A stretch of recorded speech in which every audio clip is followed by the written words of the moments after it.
എറണാകുളം ജില്ലയിൽ ഒരു കിടുക്കൻ ഓഫ് റോഡിലേക്കാണ് കേട്ടോ ഇന്നത്തെ യാത്ര. മൂന്നാർ യാത്ര പോകുന്നവർക്ക് ഈ മാമലക്കണ്ടം ഓഫ് റോഡ് ഒന്ന് എക്സ്പ്ലോർ ചെയ്യുന്ന അടിപൊളിയായിരിക്കും കേട്ടോ. ഇത് എറണാകുളം ജില്ലയിലാണ് കേട്ടോ ഈ ഓഫ് റോഡ് ഉള്ളത്. മാമലക്കണ്ടത്ത് കൊയിനിപ്പാറ എന്ന് പറയുന്നൊരു ഓഫ് റോഡാണ്. കിടുക്കൻ ഓഫ് റോഡാണ്, പക്കളൊന്നുമില്ല പറയാൻ. ഫാമിലി ആയിട്ടൊക്കെ നമുക്ക് അടിപൊളിയായിട്ട് എക്സ്പ്ലോർ ചെയ്യാൻ പറ്റുന്ന അടിപൊളി ഒരു ഓഫ് റോഡ് യാത്രയാണ്. നമുക്കിവിടെ 2500 രൂപ കൊടുത്ത ജീപ്പ് കിട്ടും കേട്ടോ.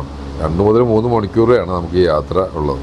വല്ലാത്തൊരു എക്സ്പീരിയൻസ് തന്നെയാണ് നമുക്ക് ഈ യാത്രയിൽ. നമുക്കൊരു മധുച്ചേട്ടൻ്റെ ഒരു ചായക്കടയുണ്ട്. ആ ചായക്കടയിലെ ഒരു മുട്ടയും കാന്താരിയും കട്ടൻ കാപ്പിയും അവിടെ നിർത്തി അവിടെ നിന്ന് നമ്മുടെ ഒരു അടിപൊളി ഒരു വ്യൂ പോയിന്റ് ഒരു സെൽഫിയൊക്കെ എടുത്തിട്ട് പിന്നീടാണ് കേട്ടോ യാത്ര പിന്നെയും പോകേണ്ടത്. എറണാകുളം ഭാഗത്തുനിന്ന് മൂന്നാറിലേക്ക് വരുന്നവർ കോതമംഗലത്ത് നിന്ന് കുട്ടമ്പുഴ വഴി ഒരു ഫോറസ്റ്റിൻ്റെ അകത്തൂടെ കേട്ടോ ഈ മാമലക്കണ്ടത്ത് എത്തേണ്ടത്. മൂന്നാറിൽ നിന്ന് വരുന്നവരാണെങ്കിൽ ഇരുമ്പുപാലത്ത് നിന്ന് റൈറ്റ് എടുത്ത് നേരെ കയറി വന്നാലും നമുക്ക് മാമലക്കണ്ടത്ത് എത്താം കേട്ടോ. ഇവിടെ വിസിറ്റ് ചെയ്യാൻ പറ്റിയ സമയം മൺസൂൺ സമയമാണ് കേട്ടോ. എന്നാലും കുഴപ്പമൊന്നുമില്ല, ഇതേപോലെ നല്ല കാഴ്ചകൾ നമുക്ക് കിട്ടും കേട്ടോ.